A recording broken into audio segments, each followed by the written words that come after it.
Welcome to the Intrinsic First Leadership Podcast. I'm Aaron Robbins with Intrinsic First. Thanks for joining us on this journey. Be sure to stick around to the end for some debatably funny jokes that will hopefully leave you with a smile. And don't forget to like and subscribe to stay up to date on our latest episodes. We're here to support you, and we'd love to hear from you. So drop us a comment below or reach out to us directly at info@intrinsicfirst.com. Ready to dive into the world of leadership? Let's get started.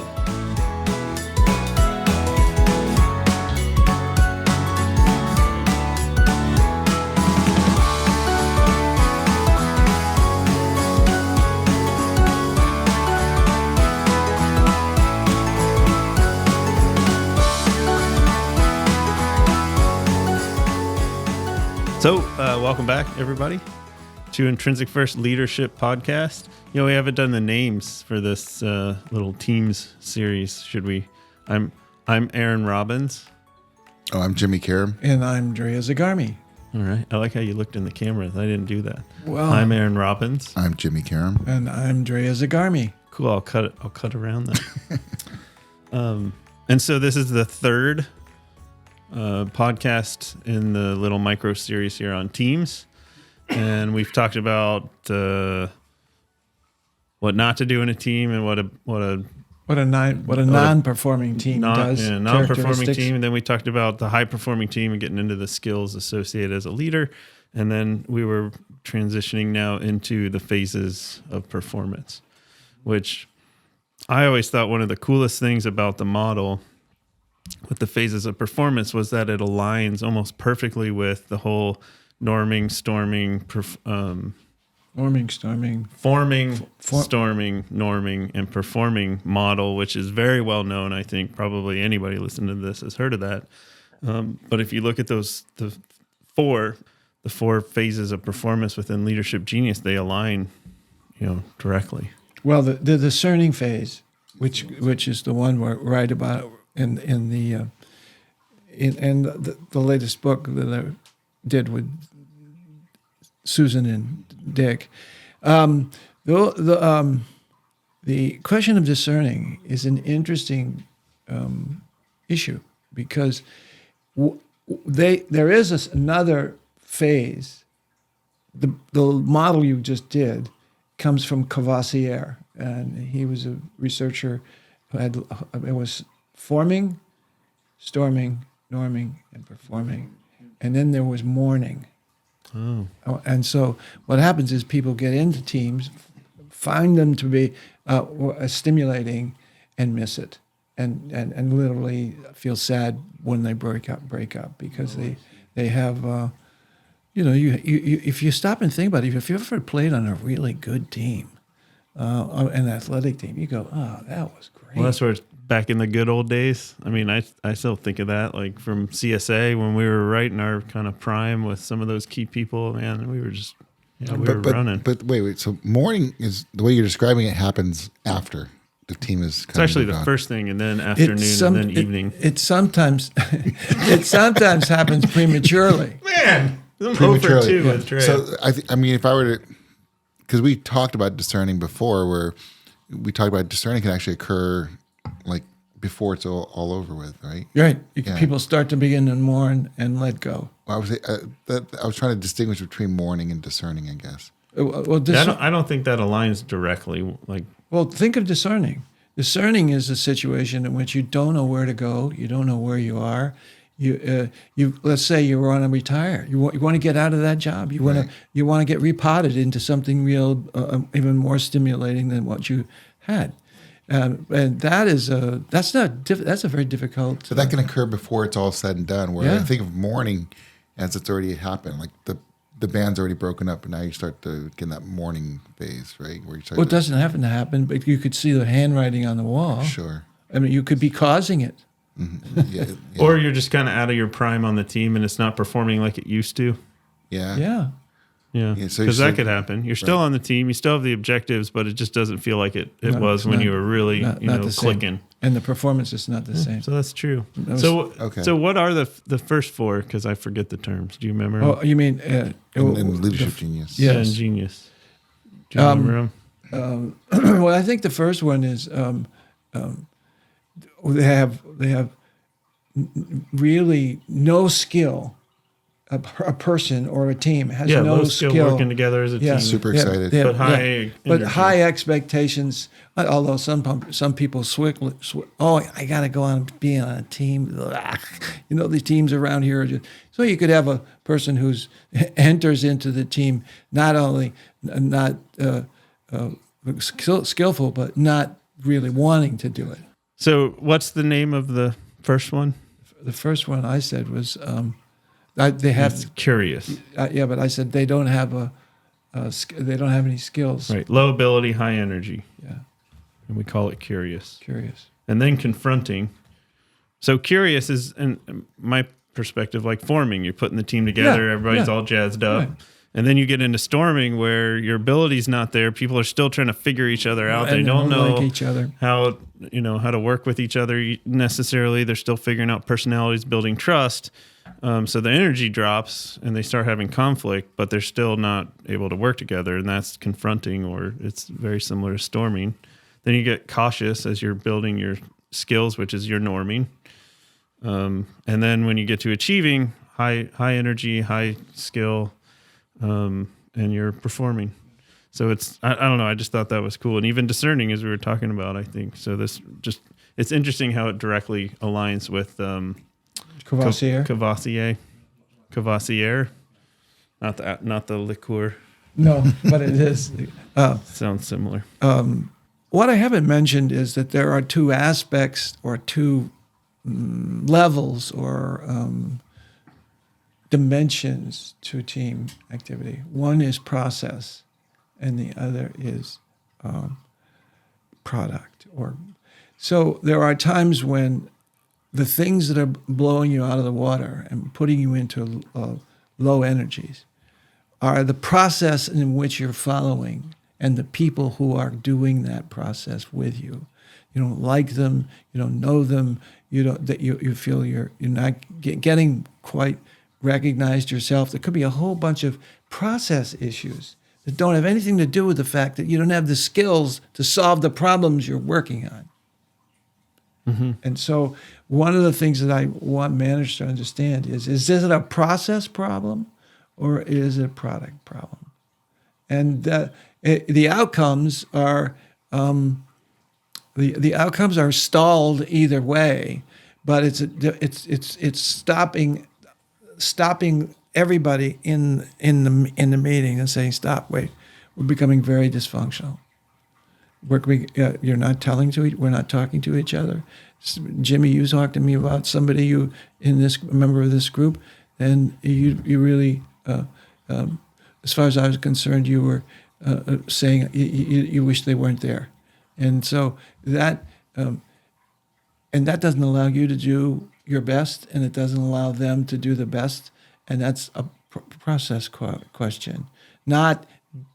We don't have the skills on this team to solve this issue. So you're talking like we had talked previously about running a meeting. Yeah. The structure of it, taking meeting minutes, having right. action items. Those would be process things. Those are all process things, yes. A process question is a part of a diagnosis that we would do, whether if we had in a one-to-one situation, the same way in a team, you're making a process statement or an analysis of what's going on. And it doesn't have to do with competence as much as it has to do with energy, person's energy in the activities that they're engaged in.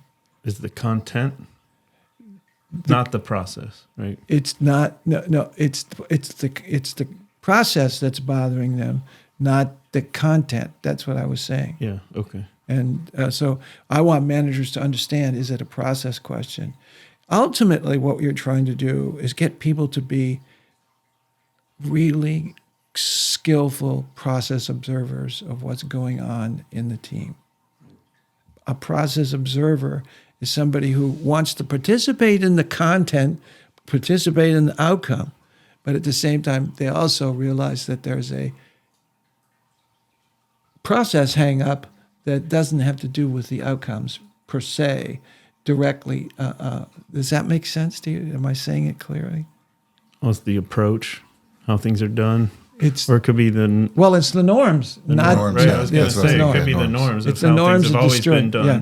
especially if norms have not been deliberately discussed. Exactly. They Now we're just getting kind of it. happen, and then it becomes a norm that nobody ever makes a decision, or becomes a norm. And they that, can't, because it's not clear, they can't stop it. Nobody can stop it because we never discussed that. Where did that come It was from? very And difficult to address Yeah. just because there's no consistency. so the structure, which we talked about this, but this creating structure for the team, or better yet, charter for the team, which is important.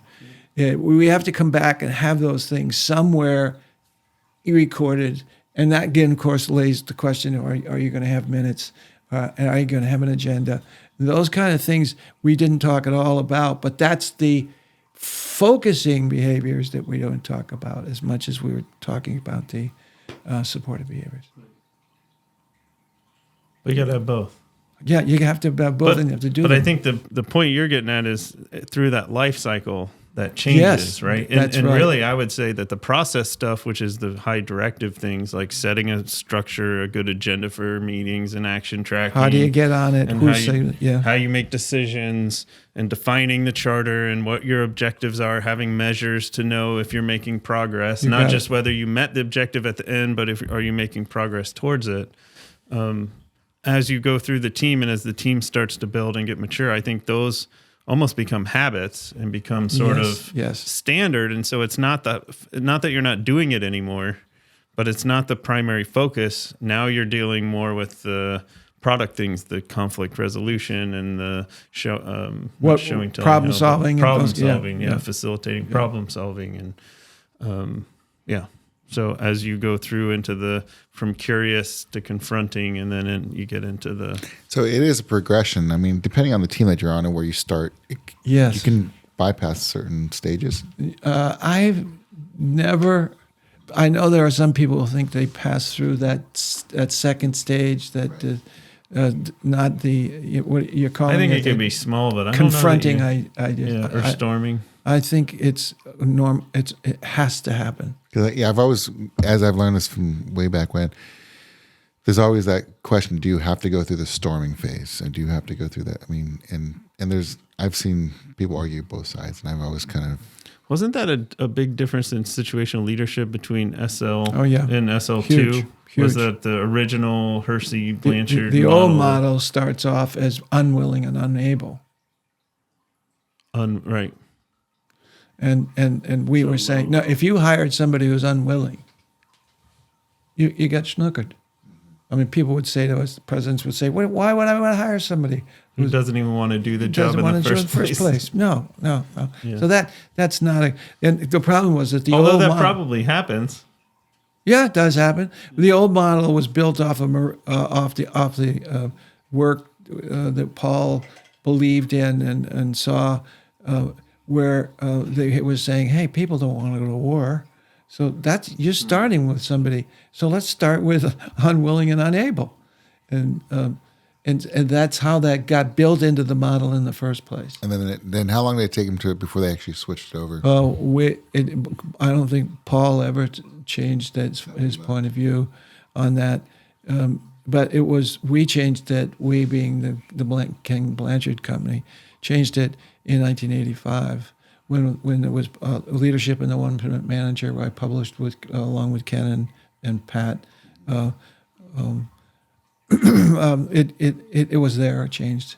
That's when it was changed. And it was based upon the founding associates saying, "Hey, wait a minute, this is not right." Like Courvoisier felt it wasn't either. So he didn't start off unwilling and unable in a team. He called it curious. So it can happen, but you're talking about like very unique situations, like a draft, or just a really dysfunctional hiring process where it's like, I can tell you don't want this job, but I'm going to hire you anyway. Because we can't get anybody else to put himself up as a target. Right. Just to be clear, so they changed from unwilling to unable to basically low competence and low energy. High energy. High energy. Right. So instead of unwilling, it's willing.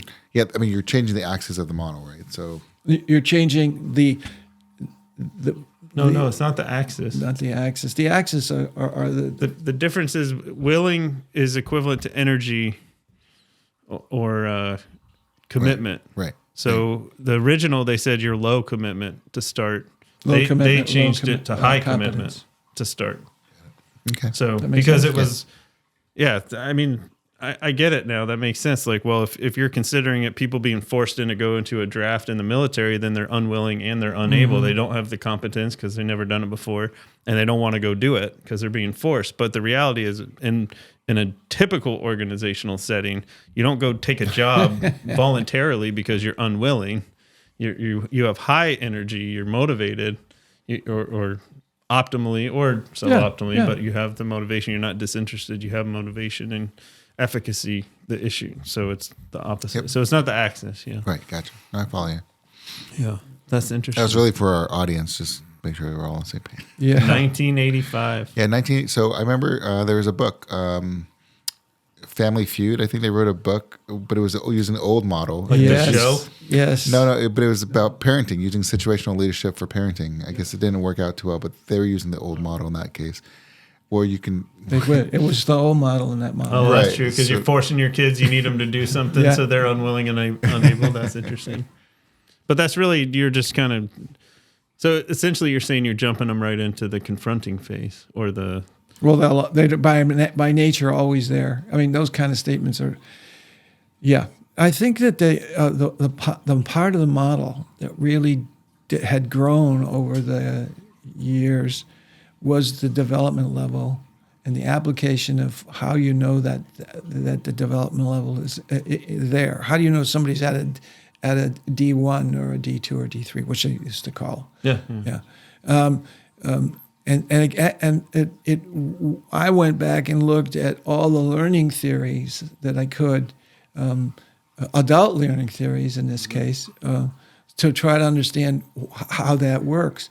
Obviously, if you use children as an example of that, it doesn't work particularly well because children don't have logical cognition until 8, 9, or 10, and they're not making moral decisions. You can't make moral decisions.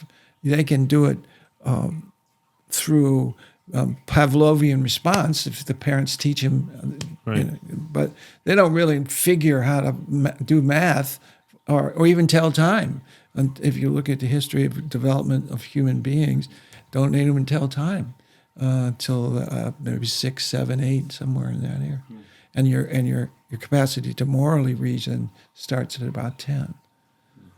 Obviously, you got kids that are brighter than that and do it for. So that's why you're saying it doesn't really work so well for kids. It doesn't. It's not a. It's. Yeah. It's. And remember the other thing. The big thing that happened in I felt in the model and the use of the model in organizations was they stopped making it task specific.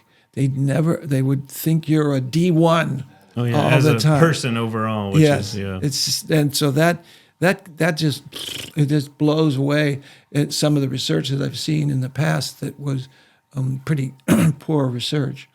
Because they say situational leadership is somewhat controversial in academia. I mean, as far as they say it's unresolved, being able to prove that it works, and it's mixed. It has mixed results, right? Because there was a number of research studies done over from, let's say, 1950 to 6 or maybe even 1960 to roughly 1978, 1980. That's where the empirical data fell for the model itself. And some showed good and some showed bad, but they made decisions about how they're going to form the research, but not being task or goal specific. And I don't know how they even got who did it. I mean, it's surprising. It's some good work and some not so good work. So the results has not any empirical results have not shown predictive validity for some of the development matches. That's what it's difficult. The whole, learning it, implementing, applying it, it's very difficult. Imagine doing an experiment or a study where you have consistent results, with consistent decision making. Yeah. So bringing it back to a team, then from that, it has to be task well, specific. how about Does it this? have to be goal specific for Yes, a team it does. too? Then, Yes, I guess. yes, oh yes. And how about this? It's hard to say the team. If you have 8 people on the team, you could have some people that are very in different places in terms of energy and competence than some others. And so you think about that. How do you create a... And you can't average it, right? It's probably what you have. It's just hard to get a critical mass to give you effect size. I mean, if you're a scientist, and both of you have done research. You understand what I'm saying about it, but it's a slippery slope. Yes, it does work. No, it doesn't work. Depending upon the quality of the research that was done at the time they had it, when they did it. I've got questions. Who says the style? Who decides what style you say the leader was? Who, does the leader say that? Is it self-report? Yeah, the complexity of how to measure. Yeah. We've talked about this Yes. for hours. Yes. Is trying to. It's just so complicated. It Because And then the leader also has to be able to assess which development stage the team's in. And if Yeah, it well, goes- and then says you it could is? have a third-party observer too, right? So is there a third party observing saying what the Based on are they what talking they're about developing? process or are they talking about outcome? Right. Not to mention it's very dynamic, and that directive or supportive high or low could change within minutes depending on how they're working with the team and what they need. So trying to measure, you can only kind of do averages, and then whether it's the perception of the employee. Well, I thought the leader was being directive. It's like, well, I was trying to be supportive, and the did you observer have- saying you weren't doing either. You were just Let's say you took the atom bomb Manhattan Project. Was that a success? Yeah. The output? Yeah. well, not if you're in Japan. Huh? Not if you were in Japan. Oh no! You'd Well, have to not the take outcome. it from yeah. The outcome was clear. Right. Anybody can do it now. I mean, I don't mean that flippantly, but I mean to build an atom bomb. Anyway, we drifted off the topic. I'm losing it. No, I'm saying. No, but I like the way we capture the complexity of the model because it is super complex. But I mean, I believe in it. I use it as much as I can. I think it works all the time. No, but what does work all the time? And I think it's super, super hard to capture empirically for academic research. No, but I don't know. Any of these kind of things are a tool, and as a tool to, another thing that I believe in, and we kind of founded the company on this, was that if you can define it, then you can make it repeatable. Mm-hmm. And that's what any of these things kind of do. And some are better than others in terms of how they define what's really happening. And people are so complex. It's not just one answer on any of this stuff, but the better you know all these things, the better you can. And I actually think, it's a great framework. And then I think you corrected me on that, Dre. You said it's not a frame; it's like a shelf. It's like you have multiple layers and multiple shelving to put all these different tools on and grab from them. It's a skeleton of possible ideas. Yeah, but this is kind of the bookshelf where you put all the books, kind of, right? The graphic and the. Yeah. It's but it's more than a framework. It's much more complex. And I love it. I think it's great. Okay, so I think you're going to have I think whale we've of a covered job. a lot. Yeah, I do. And you're going to have a lot that's going to end up on the splice on the floor, Yeah, it's not sure. Some of it, but I think most Hopefully of what we not said today this was. next joke you're about to tell us, Dre. All right, so No, the one you said in the beginning. We're going to use at the end. but wait, before we jump into the joke. You mean about the circuit? Yeah. No, you have to do that joke. No. You tell them. All right, then I'll tell it. I'm You're Jewish. the Jewish. I'm the Jew. I'm the Jewish person. I'll tell the joke. I'll butcher it probably because I only heard it once when you just told it. But all right. So to kind of wrap up the whole teams thing, because I think we've kind of gone through. We've hit non-performing teams, high-performing teams. We've hit the phases of performance and started getting into all the complexities and even the basis of, this kind of comes out of, situational leadership and the complexities of that and measuring it and the challenge there of, how do you empirically prove this? And, but there are parts where it works. Yeah. I mean, a lot of since parts. I've read the book and started learning about it, I've leveraged that framework and understanding to kind of shape things in my head and how I recognize situations of where people are at, and it's helped me substantially. So is there any kind of last thoughts or things that we want to talk about with respect to team context? I think we've given the warning, but it is a warning that trying to use leadership or to work with teams is complex, and it's not perfect. It's not perfect because it's often not seen. There's skills aren't, and there are some situations where people shouldn't be in teams, like executives. I've seen some very dysfunctional top executive groups, 8, 9, 10 people.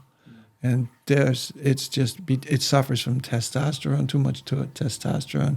It suffers from too much ego. You've used that before, but it's very, very complex. And then when you get to the organizational level, which we haven't talked at all, what we're missing we didn't talk about in teams is we didn't talk about the assessment of team phase. There are instruments you could use to help yourself understand where you're at in terms of phase of performance. Yes, because it's important for people to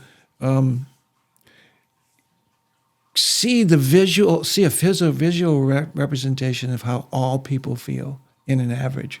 Oh, I see what you're saying. Because of that complexity where it's not as straightforward that everyone's storming. Exactly. You could have a few people working really well together, but then when you get everyone together and there's other people that are struggling within the team, and so you want to be able to measure that. So there's a chapter in here on assessment that you guys should get your face into. Yeah. You want me to get my face into it? Hey. Do you want your face I'll in give it? you a face in. Can I zoom in?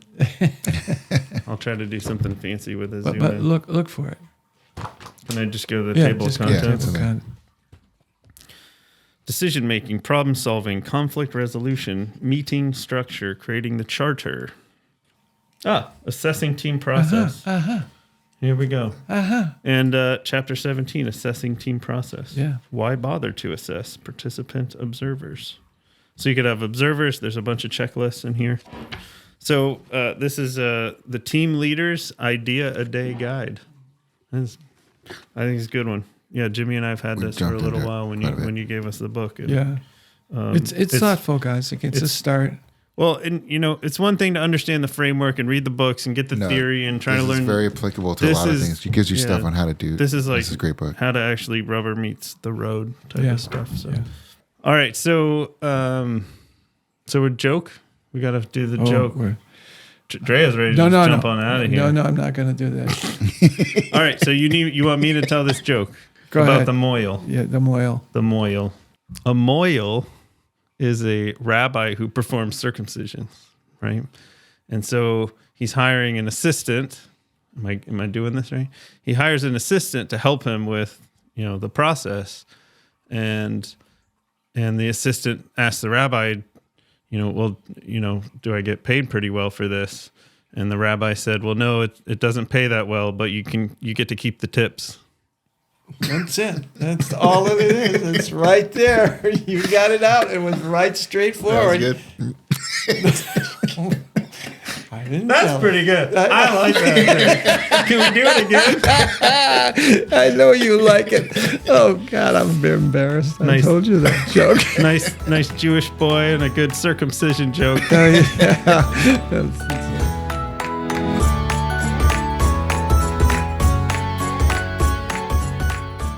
Congrats! You made it to the end of the episode. Thanks for tuning in. We genuinely hope that you found value in our conversation. If you liked it, please click that like button below and subscribe so that you can stay up to date on our current episodes. And if you didn't like it, you can click the dislike button, but make sure you click it twice. We're eager to hear from you, whether it's your thoughts, questions, topic ideas, or if you're interested in our leadership training and consulting support. Leave us a comment below or reach out to us directly at info@intrinsicfirst.com. We're open to any and all feedback. Thanks again for joining us. We look forward to having you back for more insightful leadership discussion. Until next time.